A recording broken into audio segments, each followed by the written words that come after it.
Hank Hill is an outstanding husband, and I think that season 15's episode Changes exemplifies that more than any other in King of the Hill history. Not only is this one of the absolute sweetest stories they've ever written, but tackling a subject like menopause the way they did is something unheard of for adult animation. Ultimately, this episode is about characters showing incredible levels of support for one another, whether that's through the Hank and Peggy A story or the Con and Bill B story, and it delivers something that I found to be not only very funny, but profound and touching. Let's dive into King of the Hill's season 15 episode 6, Changes. And like last year, I'll not only be covering every episode of the season, but I'll have my uncut reactions to each episode posted over on my Patreon as well. Check those out if it interests you. Thanks.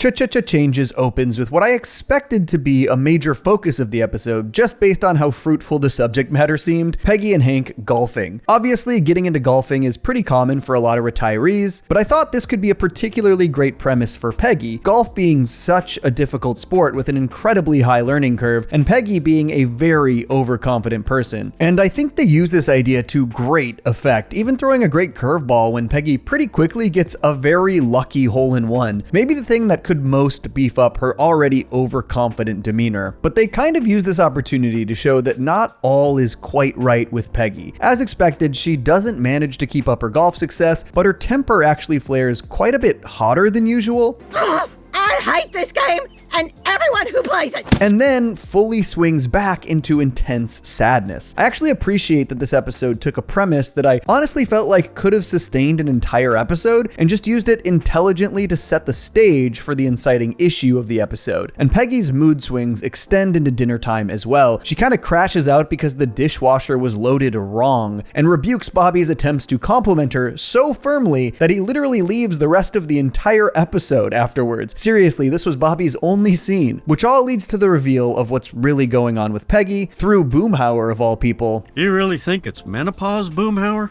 Yeah, man, I had the same dang old thing with Luke Jr.'s mom, man. All right, just a side note, at some point we have to talk more about Boomhauer's Boo, because up to this point we have not learned her name, and she was just referred to as Luke Jr.'s mom by Boomhauer. That is kind of insane. I know it's probably for the audience because they haven't told us her name yet, but still feels crazy. But as far as this episode goes, I actually have so much respect and appreciation for the fact that this revival decided to focus an episode on menopause. I know King of the Hill is relatively grounded in reality and approaches serious subject matter and major life milestones kind of often, but I can't think of a single other animated show that has actually approached the subject of menopause like this. And I really love the way it was approached here through the lens of Hank's relationship to Peggy. This first scene where Hank starts to bring it up, carefully approaching the idea of not playing in the couple's golf tournament, is actually a bit heartbreaking. Oh, I have been going through it for a while, and it has been a battle. Peggy basically reveals that though she knew this was something she was dealing with, she actually didn't have any real intention of opening up to Hank about it. And I think there are two really interesting things going on here for Peggy. For one, I think trying to quote-unquote beat menopause on her own is almost a point of pride for Peggy and speaks to that trademark self-confidence we see in her. While it can be easy to write off Peggy's overconfidence as a frustrating character flaw, I like that the show doesn't shy away from showing when that overconfidence actually can harm her own well-being as well. But Peggy also mentions that her father was largely ignorant to when her mother went through menopause and that she suffered alone. King of the Hill has always been about these generational patterns and traumas being passed down. Obviously, this is primarily focused on through the way Cotton treated Hank and how that shaped his sensibilities and repressions, and how those tend to lead to Hank's struggles in relating to Bobby. And while it isn't a major focus here, I appreciate that the show doesn't shy away from continuing to explore those themes, even with Hank and Peggy at retirement age. And what I love most about this episode is the entire thing is about Peggy sort of seeming to give in and accept her fate, quote unquote, while Hank actively pushes so far beyond his comfort zone to try and help his wife. It's sort of a beautiful role reversal, and a great story of Hank fighting his own repression and discomfort for the good of somebody he loves. Honestly, initially, it feels like Hank is doing kind of the bare minimum. He first just gets her a menopause book, and then even complains complains that it messed up his Amazon algorithm, which, to be fair, this stuff is something that's very outside of his very limited comfort zone. The episode Aisle 8A comes to mind. But we quickly see that for Peggy, Hank goes above and beyond. He reroutes the air ducts so that she can get more cool air when they're sleeping to cool her down from her hot flashes. He preps an Epsom salt bath for her. It's pretty great to see Hank so focused on helping Peggy through this. And I think, characteristically, Peggy continues to crash out the more she realizes that menopause is affecting her. The book basically confirms that certain things she's been experiencing are a result of menopause, and it almost seems like she'd rather have not known those things or not gotten the confirmation that menopause was the culprit. But I think this one thread here might be the thing that made this entire revival worth it. Just the perfect example of Hank's very narrow worldview clashing with a modern reality and forcing him so far out of that comfort zone because he knows it's still the right thing to do. Nancy hints to Hank that one thing that really helped them through menopause is cannabis, which is fully illegal in Texas. And yet,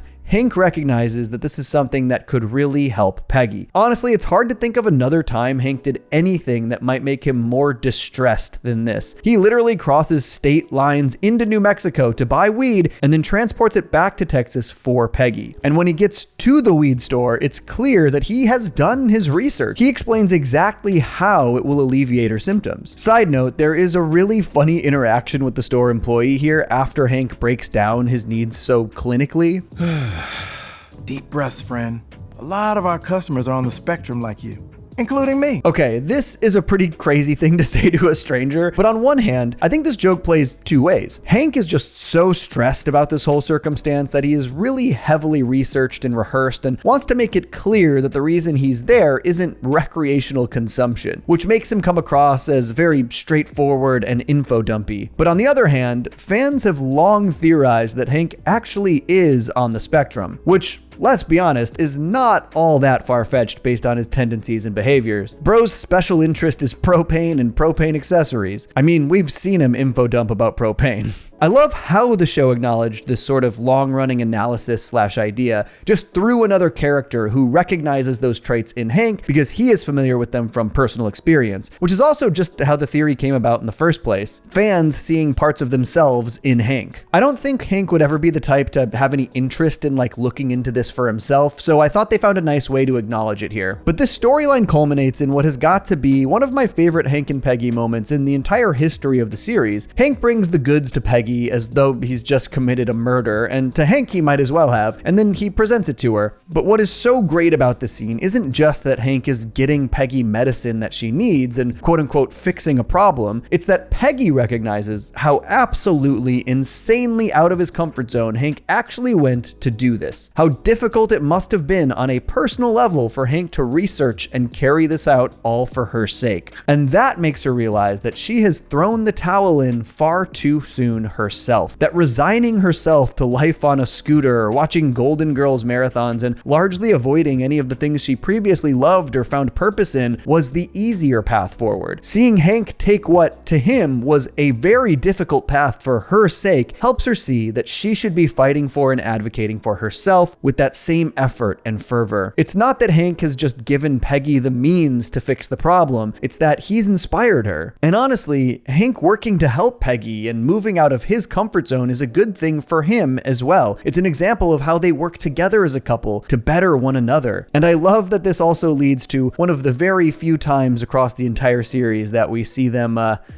engage in relations. This episode also has this pretty excellent subplot with Con and Bill. It's pretty separate, but thematically fits right in here as both of these stories exemplify characters going out of their way to support someone else who is important to them and highlight shows of appreciation. But this story also continues something I've loved to see this season, which is Con really integrating himself with the gang in a more meaningful way. We already saw the soup party, but this one really explores his relationship with Bill, and it does so by sort of subverting expectations based on his old relationship with the gang. Basically, when Bill starts changing his behaviors, seemingly at Con's insistence, Dale and Boomhauer are suspicious. Bill wears a toupee, gets a nice new cardigan, Con takes him to the park to get more fresh air and time outside, and to be fair, Con has always been kind of antagonistic towards, everybody else on Rainy Street. It's why this subplot works so well, because we have still yet to see Con fully turn over a new leaf towards the rest of the gang, soup parties notwithstanding. So So it wouldn't be unusual if Khan were doing something semi-sinister or self-serving here, but ultimately the reveal is just genuinely heartwarming and a great step forward for the character. Where Dale thinks that Khan's plan is to have Bill deemed mentally incompetent so that he can sign the deed to his house over to Khan, as it turns out, he was actually just using his attorney to finally sign his house over to Min. He's got his own studio apartment lined up, and he really was just trying to help Bill feel more confident about himself as a thanks for letting him stay with him. Honestly, I think this works so well for a few reasons. For one, I just find the Bill and Khan friendship really charming conceptually. Khan has always been so focused on status and class, and for him to actually be supported and cared about by the guy in the neighborhood who is sort of seen as the most pathetic, maybe the least respected on Rainy Street, is such a great scenario to help Khan grow through this divorce scenario. I also think that helping Bill as his sort of project makes a lot of sense as Khan picks up the pieces of his life post-divorce. A good distraction and something he can tangibly see progress in. But also, Khan sort of retreating to his solitary studio apartment life is representative of what we would expect the character to have done before he made these genuine connections, the ones with people like Bill, before the soup parties. And I love that Bill's housewarming gift for Khan is the thing that makes him realize he really is better off in the community and not all alone. It's really sweet stuff. I was happy to see Khan go back to live with Bill because I just genuinely think there are great dynamics to keep playing with for these stories moving forward, and I just don't want Khan to be out of the neighborhood yet. But I also like that the story is kind of about both Khan and Bill being selfless. Khan thinks he is doing something that is genuinely helping Bill, to try and set him on the right path to grow and be happier long term. And Bill also sort of recognizes that Khan needed to feel in control of something and feel like he was making a positive impact. He goes along with Khan's advice more so for Khan's sake than his own. It's a really incredibly sweet storyline and thematically tied to our main story with Hank and Peggy through those acts of selflessness. It's interesting, as I've said, the show is so largely focused on Hank's stumbles as a father due to his upbringing, but it also obviously touches on his stumbles as a husband a bit as well. I would have always said that despite missteps, Hank is a great husband to Peggy. But what's really interesting to me is that until now, I'm not quite sure there was any one quintessential episode that showcased Hank's best qualities as a husband. It was sort of a more cumulative thing, and many of Hank's best moments where he shows up for Peggy actually came after he had made aforementioned missteps and was making up for his own failures. Episodes like Peggy the Boggle Champ and Peggy's Fanfare come to mind. In the former, Hank incredibly selfishly puts his own interests above Peggy's participation in the state Boggle tournament, something that means a whole lot to her. Instead of being the supportive coach he needs to be, he goes to the lawnmower expo. Of course, he does realize his mistake and that he wasn't showing Peggy the kind of support she herself had shown him his entire life, and he shows up right when she needs him. It doesn't matter where I've been,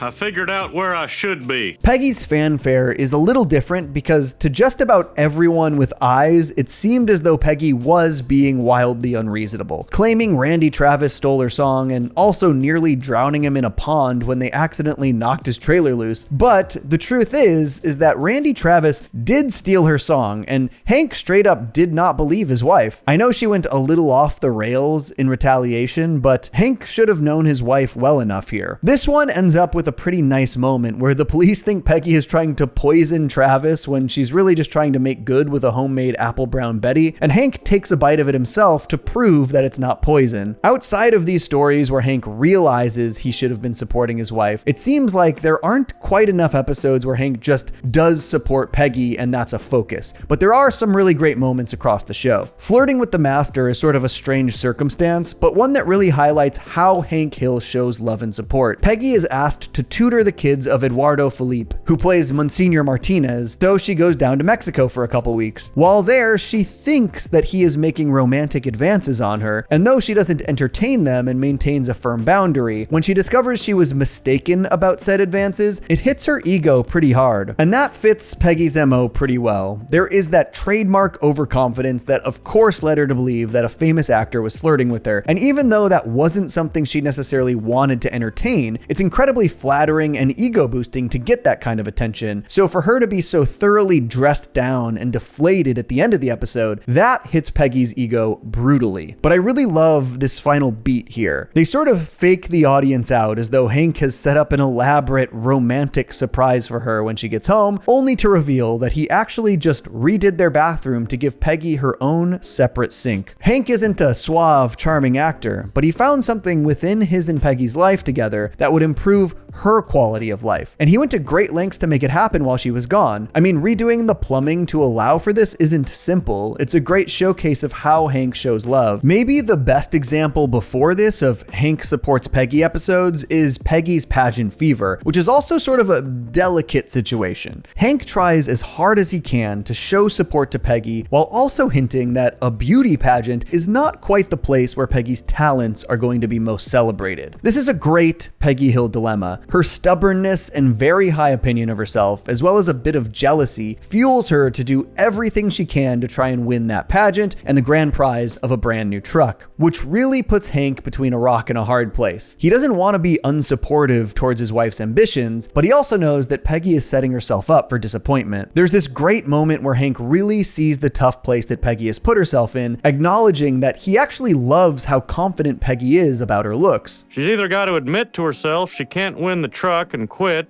or stay in the pageant and, well, probably lose. Either way, it's gonna hurt. Hank's solution here is pretty cute. As Peggy's whole plan starts to fall apart at the pageant, he shows up to sweep her off her feet with a new truck. A really nice gesture that gives Peggy an out so that she doesn't have to admit failure. Well, she's beautiful. Yeah, but she was before. Damn, that is such a great moment. This probably was the prior top spot for Hank being a great husband episodes. Though, he also does admit that the truck wasn't actually new, it's just his old truck with a new paint job. We'll give him partial credit for that one. It's a great gesture. But I love the way this episode not only shows Hank as a supportive husband in a difficult circumstance, but shows how deeply he understands Peggy. It's a real tightrope walk, and Hank kinda nails it. Ultimately, these episodes, as well as Changes, all point to Hank being a real acts of service type of guy and how he shows his love. We know he is repressed and has a really difficult time expressing his emotions, particularly romantic ones. But when he really cares about something, he goes out of his way to find something he can do to help, something practical to actually support or alleviate the issues at hand, or make Peggy's life easier in these instances. Obviously, Changes exemplifies this. And I think what I love the most about this episode is the way that it really brings the ways that Hank is a good supportive husband to the forefront of the episode. Because while tons of examples of this exist across the show, they're largely in smaller moments across many episodes and less focused on for one singular story. It's nice to look at the history of the show and say, hey, let's highlight what really makes Hank a great husband and at a particularly trying event in Peggy's life. It's also just so fun to see Hank go this far out of his comfort zone, crossing state lines to buy weed to help Peggy. Just such a great modern dilemma for Hank, and naturally woven into a story that makes sense to tell in this aged up scenario. Add the great Con and Bill story on top of this, which ties in thematically, and this might be the sweetest episode in King of the Hill history. And that is what I've got to say about season 15, episode 6, Changes. If you enjoyed this breakdown, please stay tuned because I have breakdowns for every season 15 episode on the way. Maybe even subscribe if you're interested, and also consider checking out my Patreon where you can see my uncut reactions to these episodes. Hey, I also have plenty of other King of the Hill videos across the channel if those interest you, including coverage for every single season 14 episode from last year, which I have thrown together in one convenient compilation for you. Stay tuned for more. Peace. I stay mellow watching Johnny two cellos. He talks cartoons, he's a really cool fellow. He keeps you posted on adult cartoons. If that's what you're into, then grab a spoon and a very big bowl of your favorite cereal. Feels like Saturday morning cartoon material. Johnny two cellos, watch him on YouTube. Now enjoy this groove and bust a move.